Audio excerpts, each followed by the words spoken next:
Let's Be Baptists.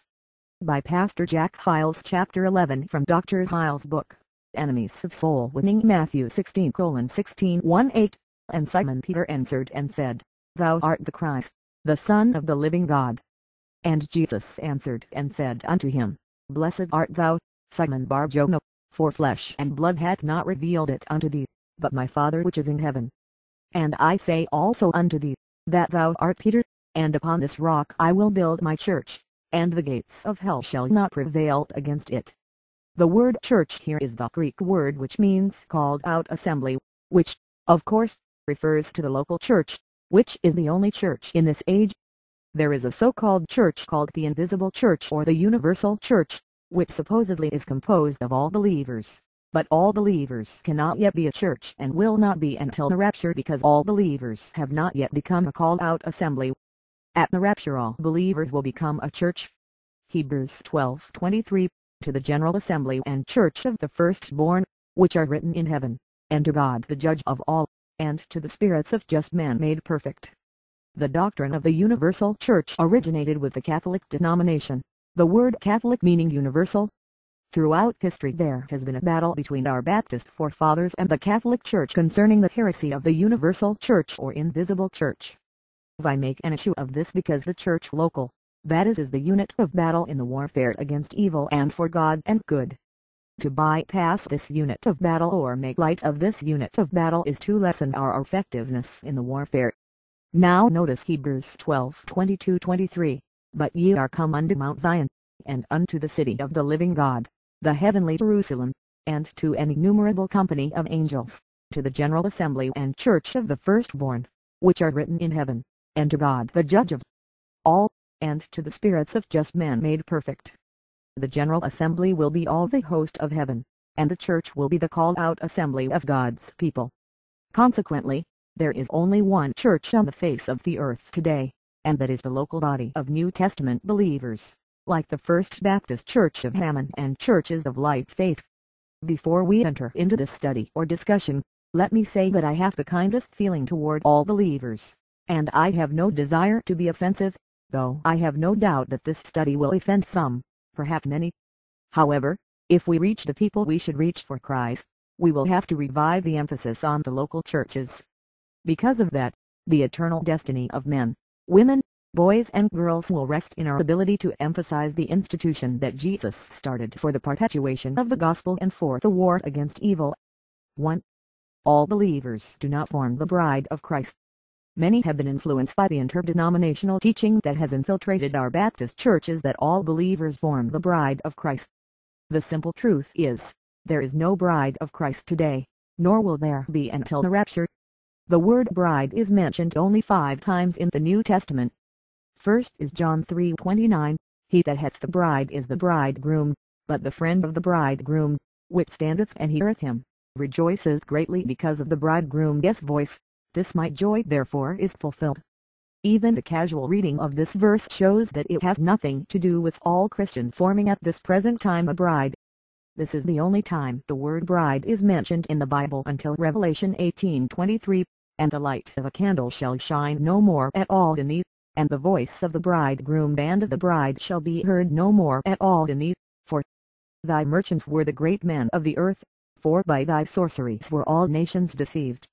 It is also mentioned in Revelation 21:2, And I John saw the holy city, New Jerusalem, coming down from God out of heaven, prepared as a bride adorned for her husband. It is mentioned again in Revelation 21:9, And there came unto me one of the 7 angels which had the 7 vials full of the 7 last plagues, and talked with me, saying, Come hither, I will shew thee the bride, the Lamb's wife. Then, it is mentioned again in Revelation 22:17, And the Spirit and the bride say, Come. And let him that heareth say, Come. And let him that is athirst come. And whosoever will, let him take the water of life freely. Now follow me carefully. The only time the word bride is mentioned before Revelation 18 is in John 3:29, which has nothing at all to do with the church. In Revelation 18, the rapture has already taken place. We have already been called unto the marriage of the Lamb. No one is a bride until she gets married, and so we are not a bride now, and all the verses except John 3:29, which even mentioned the word bride in the New Testament, are mentioned after the rapture while we are in the air at the marriage of the Lamb. An engaged lady is not a bride. She must be married, then she becomes a bride, so all believers are not a bride until after the wedding. The wedding takes place in the air after the rapture, so all believers will not become the bride of Christ until the wedding takes place. Again, I make an issue of this because Baptists are being led astray by interdenominational people concerning the doctrine of the local church. So, just as all believers will not become a church until we become a called-out assembly, all believers will not become a bride until this called-out assembly. 2. All believers do not form the body of Christ. The local church is the body of Christ, as I am going to show you.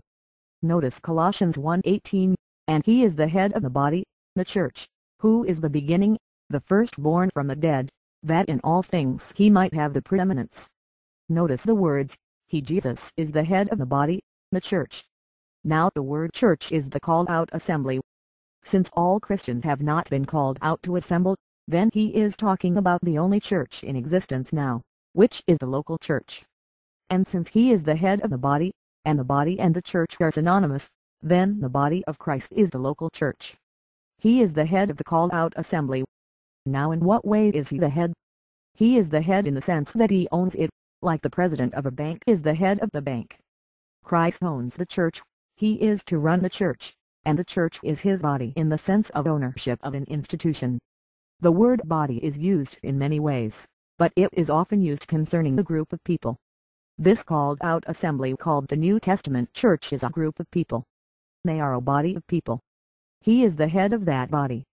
The word head means that he is the boss man of the church, he is to run the church, he is the king of the church. Notice Colossians 2:10, and ye are complete in him, which is the head of all principality and power.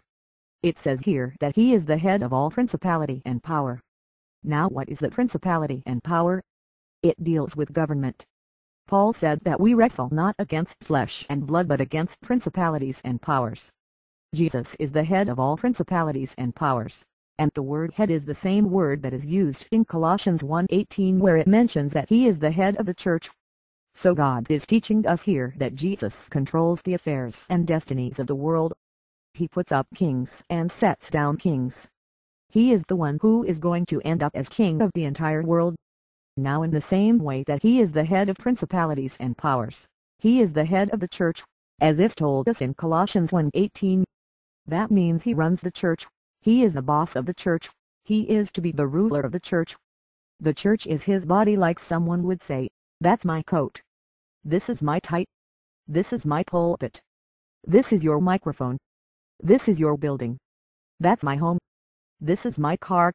These are my shoes.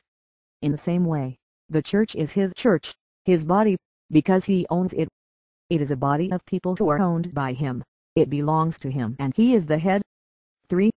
There are 3 basic groups of fundamentalists today. Group 1 is what I call American Baptist fundamentalists. These are they who came out of the American Baptist Convention, that is, the old Northern Baptist Convention.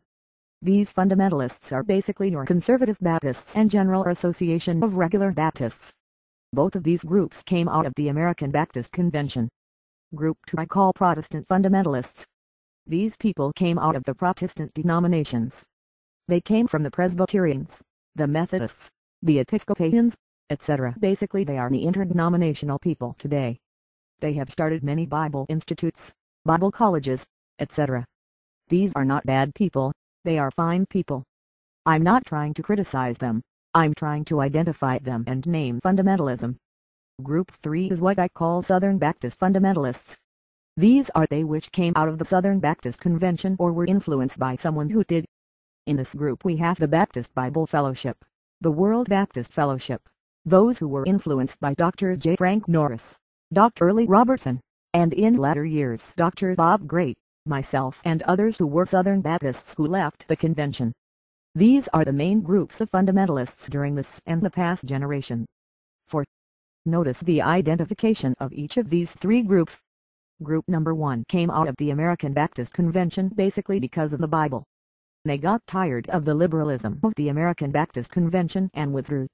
This is true basically with both the Conservative Baptist Association and the General Association of Regular Baptists. This is certainly to be admired. They did not, however, pull out because of formalism.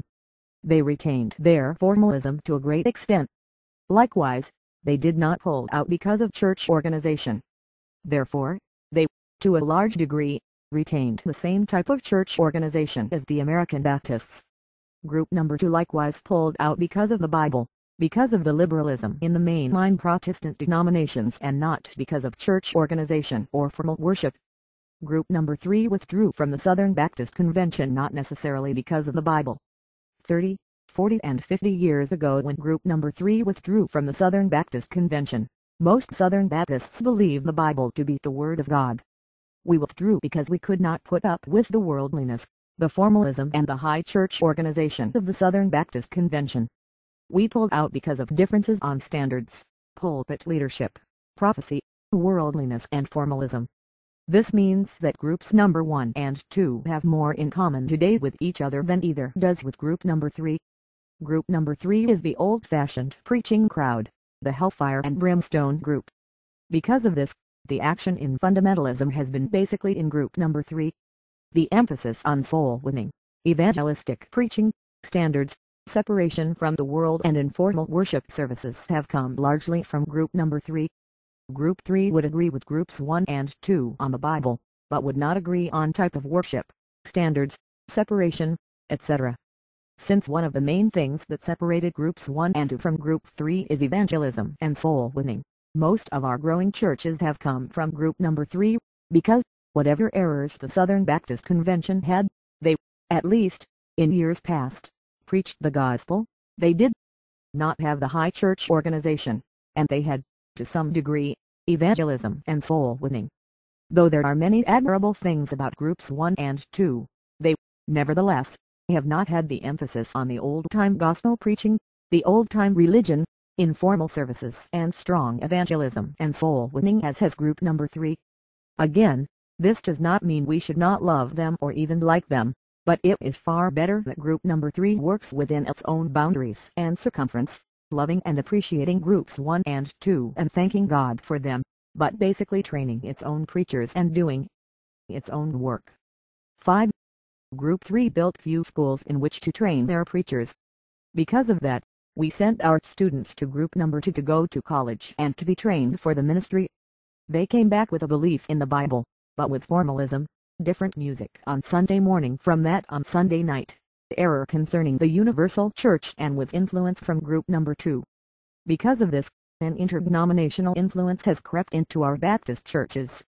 We got the people saved, got them called to preach, sent them to schools in group number 2 only to see them come back, in many cases, to criticize our informality, our type of music and our soul-winning and evangelistic zeal.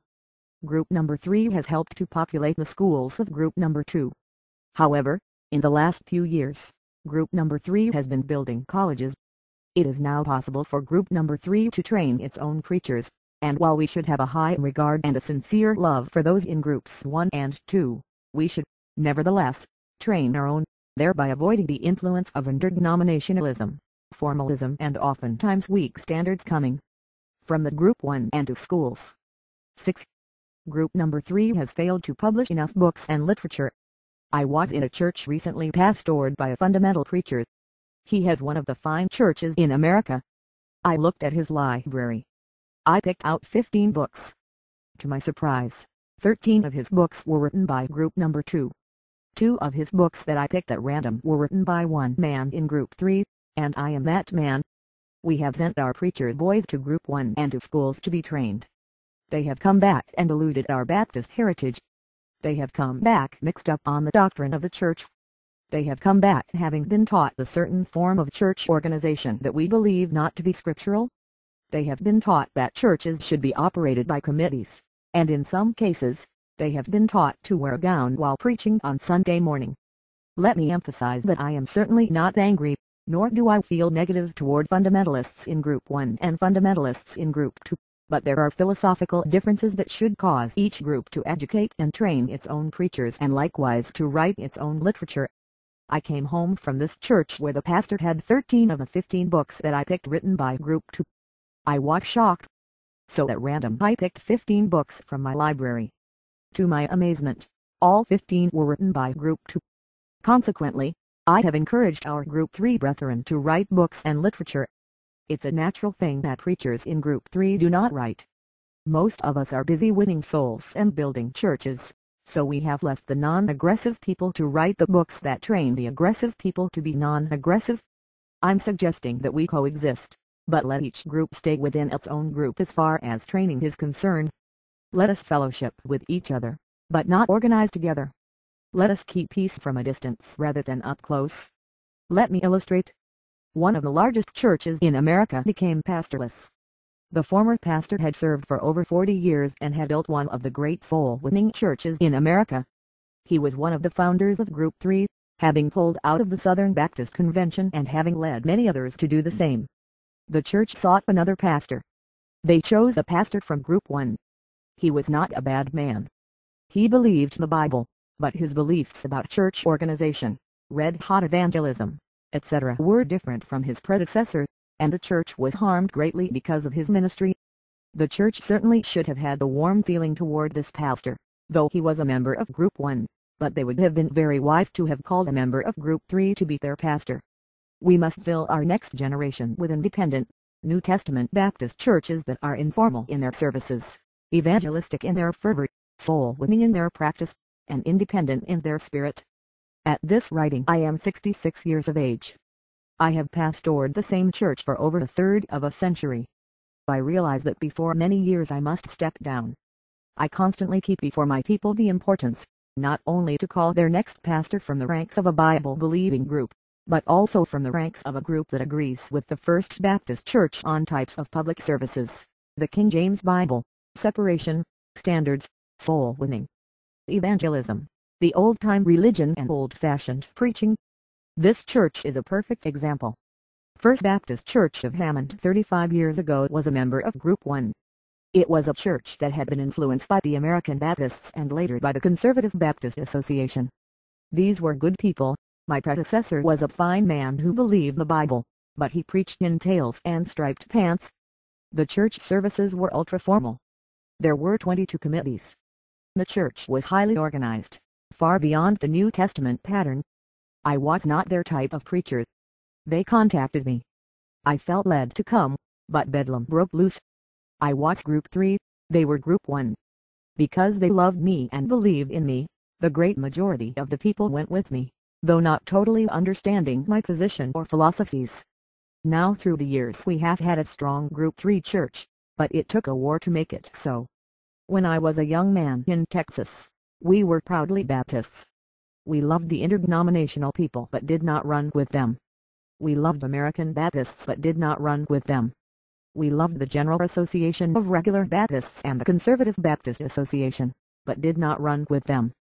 We loved the Fundamental Methodists but did not run with them.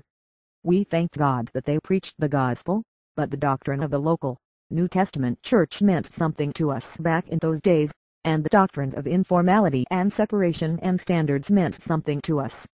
We thanked God that they preached the gospel and rejoiced that every soul they won, but organizationally, we kept to ourselves. 7. This influence from Groups 1 and 2 is basically and historically a Catholic influence. In about 313 AD the Catholic Church was started, basically by Constantine.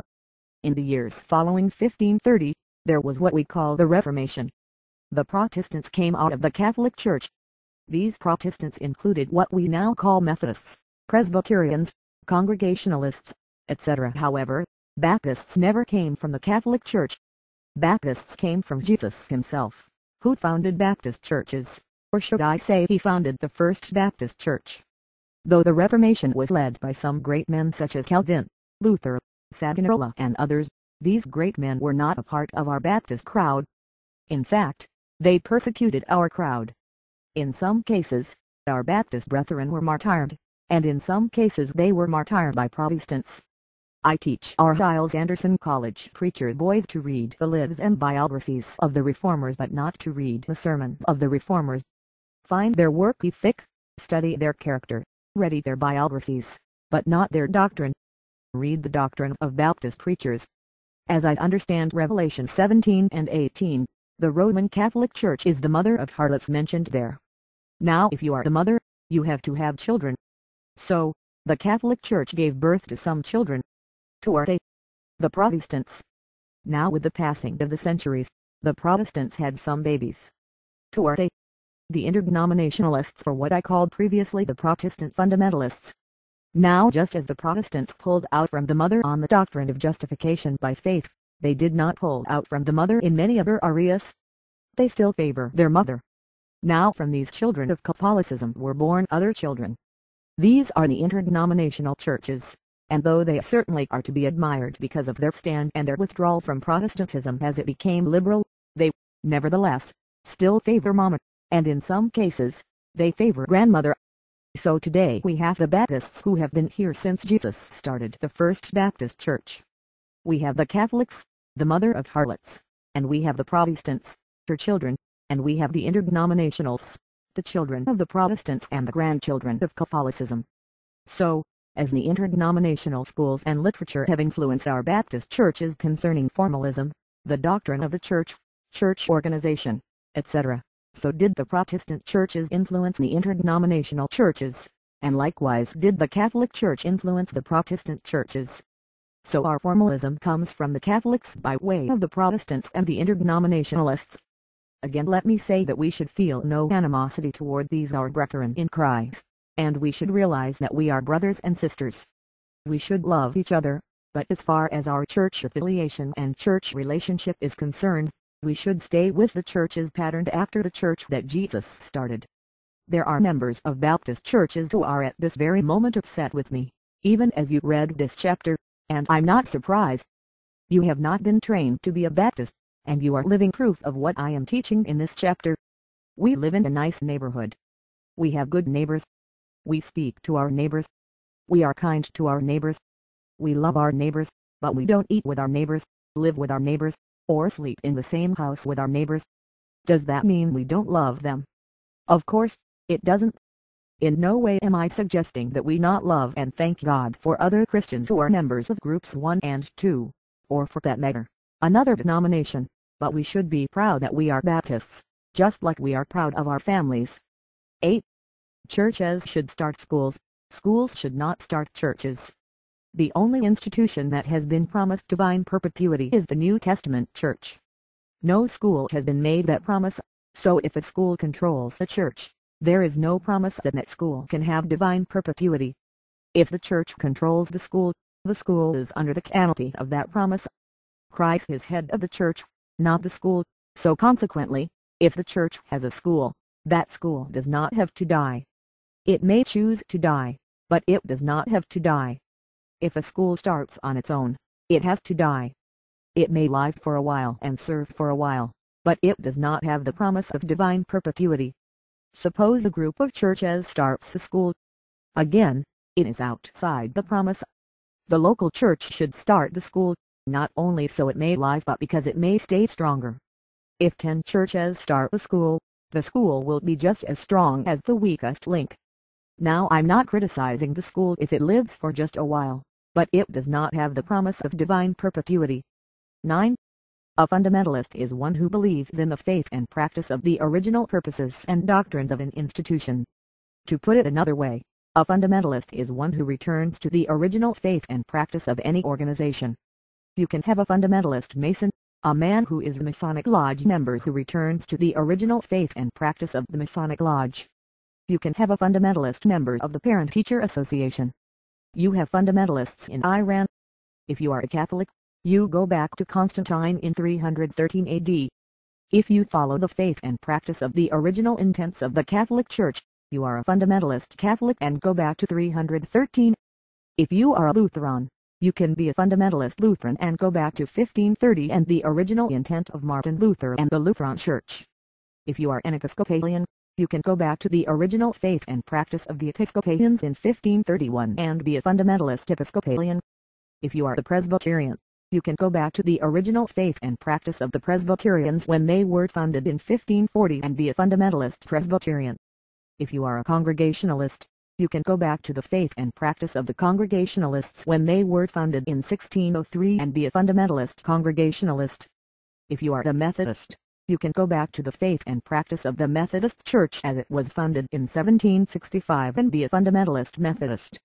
If you are a member of the Disciples of Christ denomination, you can go back to 1812 to the original faith and practice of the Disciples of Christ denomination and be a fundamentalist disciple of Christ. So, if you are a disciple of Christ, you go back to 1812 to be a fundamentalist. If you are a Methodist, you go back to 1765. If you are a Congregationalist, you go back to 1603. If you are a Presbyterian, you go back to 1541. If you are an Episcopalian, you go back to 1531. If you are a Lutheran, you go back to 1530. If you are a Catholic, you go back to 313. I am a Baptist fundamentalist, so I go back to the faith and practice of Baptist churches as founded by Jesus during his earthly ministry. 10. The perpetuity of Baptist churches does not follow the bloodline of Baptist denominations, it follows the bloodline of fundamental Baptists. The perpetuity of Baptist churches is not in the American Baptist Convention. It may have been at one time, but when the denomination grew liberal, the fundamentalists could no longer endorse its faith and practice, so the ones who left carried the bloodline of independent, fundamental Baptist churches. To be quite frank, that means that the bloodline is in the split and not in the main body that has deteriorated and often even died. I am simply saying the hope for America is in independent, fundamental Baptist churches that preach heaven like it is, preach hell like it is, fight sin, go soul winning, and take a stand for what is right and against what is wrong. That is the hope. When I was a young man in East Texas, I pastored the Grange Hall Baptist Church in the country outside Marshall, Texas. Down the road from me was the Grange Hall Methodist Church. The pastor of that church was a fine young man whose name was Edmund Robb. Ed Robb was a fundamental Methodist, not a fundamentalist as I am, for I am a fundamental Baptist who, as I see it, goes back to the time of Christ, but Ed Robb was a good fundamental Methodist. He believed in salvation by grace. He did not believe you could lose salvation. He had revival meetings. He believed in separation. He and I were good buddies. We spent some time together. We fellowshiped together. We prayed for each other. I liked him, he liked me, but he never preached for me, and I never preached for him. Our church did our best to follow what we thought the Bible taught. His church did the best to do what they thought the Bible taught. We loved each other, we prayed for each other, but we did not organize together. I am not asking Group 1 to become a member of Group 3. I'm not asking Group 2 to become a member of Group 3. I am asking for us to love each other. I'm asking for us to love all believers and, for that matter, love the souls of all men. I am asking, and using all the influence I have, that each group train its own preachers, stick with its own literature, maintain its own purity, train its own preachers, and study its own literature, while loving others who disagree. Let's be loving toward all believers, but let's be Baptists.